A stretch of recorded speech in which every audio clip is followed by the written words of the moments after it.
नेपाल हिंदू राष्ट्र है, एकमात्र विश्व का हिंदू राष्ट्र नेपाल है। लेकिन ये हिंदू राज्य जो है ना, वो आप जो बात बताएं, वो बहुत पहले से नहीं था। पहले लिच्छवी काल में तो वो बौद्ध राज्य था, तो फिर इसके बाद 300 बरस का जो है एक ठकुरी काल है, वो भी बौद्ध राष्ट्र था। लेकिन करीब करीब आज से 800 वर्ष पहले ये भारत से कुछ राजपूत लोग, फिर दूसरा शासन, वो मल्ल कहते हैं उनको, उनके ज़माने में कुछ ये जो भारत में मुसलमानों ने जो आक्रमण किया था, तो यहाँ के जो राजपूत लोग भागकर काठमांडू में आए, तो वो लोग करीब 400-500 वर्ष फिर उनका राज्य चला। तो उन लोगों ने जो है हिंदू का संस्कृति में उसमें शासन किया, बहुत प्रेशर समाज उसमें जो है बौद्ध समाजों को दबाव दिया। तो उन लोगों ने क्या किया कि नया संविधान जो बनाया करीब करीब आज से 600-650 वर्ष पहले, वो संविधान जो है मनुस्मृति के आधार पर जाति में बांट दिया, तो हमारा नेपाल का समाज भी। तो उस जमाने से जो है बौद्ध बिहार कुछ कमजोर होने लगे, लेकिन हम लोग जनता जो है बुद्धिस्ट थे, तो हम जो है अपने को वर्चस्व से बचाए रखे। लेकिन हिंदू राज्य जो है वो नहीं कहता था, उसमें हिंदू संस्कृति भी ठप आ गया, लेकिन बौद्ध संस्कृति बहुत स्ट्रांग था। राजा से भी स्ट्रांग जनता थे, तो जनता लोग जो है अपने बौद्ध संस्कृति को बचाए रखा था। लेकिन करीब 250 वर्ष पहले एक शाह राजा आया, वो पहाड़ से, पश्चिम पहाड़ से आया था। तो उनने जो है बहुत ही दबाव के साथ, बहुत दमन करके उसमें जो है हिंदू राष्ट्र तो नहीं कहा था, लेकिन हिंदू का बहुत ही जोरदार राज्य का जो नीति बनाया। और ऑफिशियली कानून तो हिंदू राज्य जो है करीब करीब 50 वर्ष ही हुआ। नेपाल के जो 50 वर्ष आगे जो संविधान बना था, उसमें जो है राजा ने हिंदू राज्य कह दिया। सर, उसमें व्यवस्था क्या थी हिंदू राष्ट्र में? समाज की व्यवस्था और राष्ट्र की व्यवस्था कैसी चल रही थी? वो हिंदू राष्ट्र संविधान में तो कहा, लेकिन वो राजा और शासन में जो शासन करते थे, सिर्फ वो लोग जो है शासन में थे, जैसे ब्राह्मण और ये जो शाह जो है राजपूत क्षेत्रीय, इन लोग जो है वो हिंदू मनुस्मृति के आधार पर वो शासन का अधिकार उन लोगों था। लेकिन जनता जो है वहाँ अधिकांश जनता बुद्धिस्ट ही थे। तो वहाँ क्या था कि जनता जो है शासन से ज़्यादा प्रभावी नहीं थे, वो आत्मनिर्भर समाज थे। इसलिए राजा लोग आते हैं जाते हैं और अपना वो करते हैं।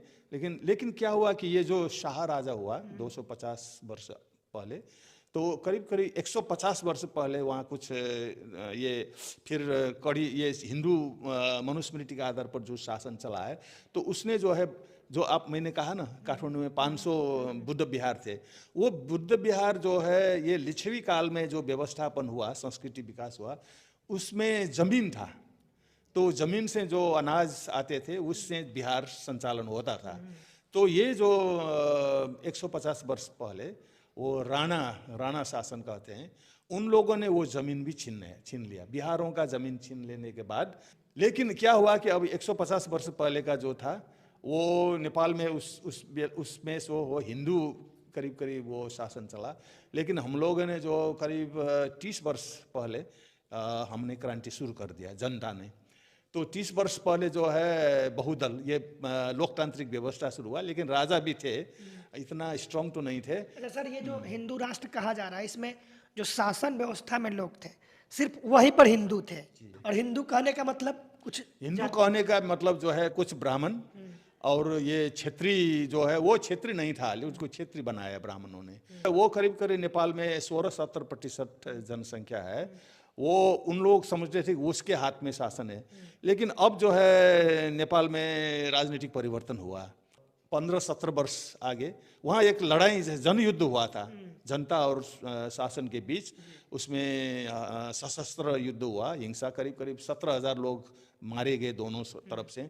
तो राजा अपदस्थ हुआ। अब राजा जो है वहाँ नहीं है, अब हिंदू राजा जो कहते थे, हिंदू राज्य थे। हमने जो है 7 वर्ष पहले नया संविधान जो बनाया था, वो इंडिया का जो बाबा साहब ने बनाया संविधान है, उसी से जो है बहुत ले लिए हमने। उसमें जो है जातीय व्यवस्था, सामाजिक व्यवस्था सब उसमें से ले लिए, और अब जो है वो गणतांत्रिक मुल्क है, राजा जो है अब नहीं है। ये लोकतांत्रिक व्यवस्था जो है करीब 17 वर्ष से चल रहा था, लेकिन करीब करीब 8-9 वर्ष जो है वो संविधान लिखने में, संविधान सभा करके लिखने में गया, उसी में राजतंत्र भी चला गया था, वो धर्मनिरपेक्ष भी हो गया था। धर्मनिरपेक्ष होने से हिंदू राज्य भी नहीं रहा, हाँ, क्योंकि बहुसंख्यक जनता जो है बुद्धिस्ट है नेपाल में, हाँ। वो सरकारी तथ्यांक में तो वो लोग मिथ्यांक है, वो उसमें जो है 10% बुद्धिस्ट दिखाते हैं और 80% हिंदू दिखाते हैं, लेकिन वो गलत है। वहाँ हिंदू कितना है कि सिर्फ ब्राह्मण ही हिंदू है वहाँ। जो क्षत्रिय लोग कहते हैं, राजपूत लोग, वो अब जो है अभी जो 5-10 वर्ष हो गया तो उन लोगों के जान लिया कि वो क्षेत्रीय राजपूत नहीं है, वो भी आदिवासी है। वहाँ खस कहते हैं, खस जो पश्चिमी पहाड़ पर है, वो लोगों को क्षेत्रीय बनाया गया था। लेकिन अब लोग अब जान गए कि ये ब्राह्मणों का षड्यंत्र है, तो वो लोग कह रहे हम क्षेत्रीय नहीं है, हम हिंदू भी नहीं है।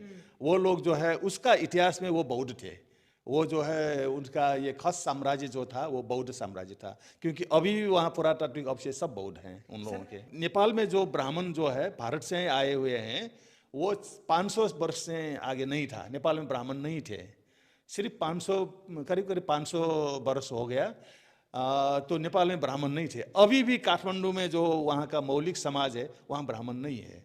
जो नेपाल का जो राजधानी है काठमांडू उपत्यका, वहाँ के जो मूलवासी जो है, हम लोग नेवार कहते हैं, जैसे मैं साक्य हूँ, हाँ, कोई श्रेष्ठ हो, कोई महर्जन होगा, वो कोई भी ब्राह्मण नहीं है।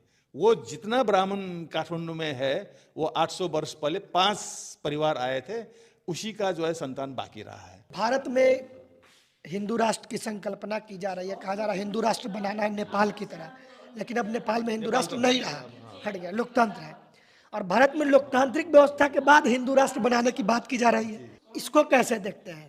ये उल्टा हो रहा है। हम लोगों ने हिंदू राष्ट्र बनाया था थोड़े 50 वर्ष करीब हम लोग उसका हमने दुख ले लिया, तो उसने बहुत ही लोगों में जो है विभाजन निर्माण किया, तो हमने उसको जो है विरोध करके जन युद्ध करके उसको फेंक दिया था, है ना। हिंदू राज्य और हिंदू राजा भी फेंक दिया था, क्योंकि हिंदू राज्य के पास एक राजा भी आता है।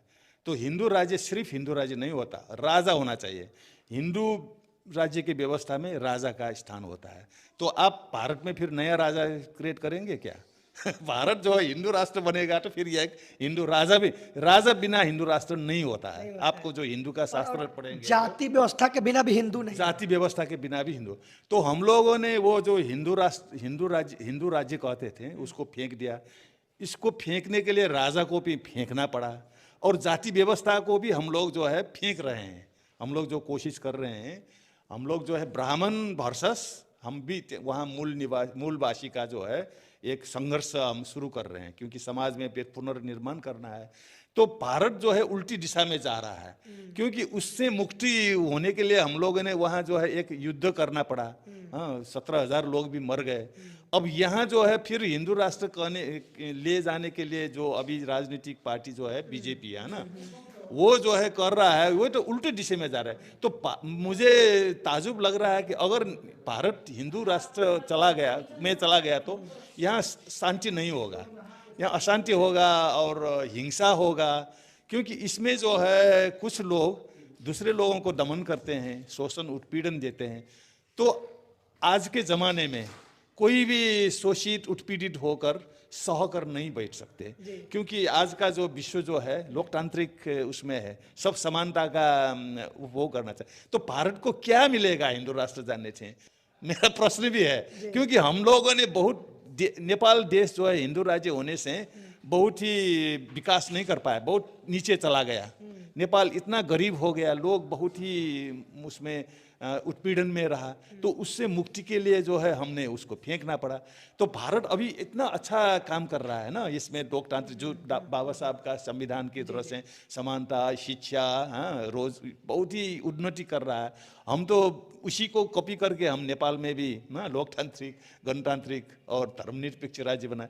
लेकिन अभी ये जो 60-70 वर्ष से जो है ना नया संविधान, जो ब्रिटिश राज जाने के बाद इतना अच्छा संविधान को छोड़कर वो लोग हिंदू राष्ट्र करके इंडिया को क्या फायदा होगा? मेरा प्रश्न है। वो तो इंडिया को डूब लेगा, इंडिया टुकड़ा टुकड़ा हो जाएगा। मेरे हिसाब से इंडिया नहीं रहेगा, क्योंकि इतना वो आंतरिक कलह भी होगा।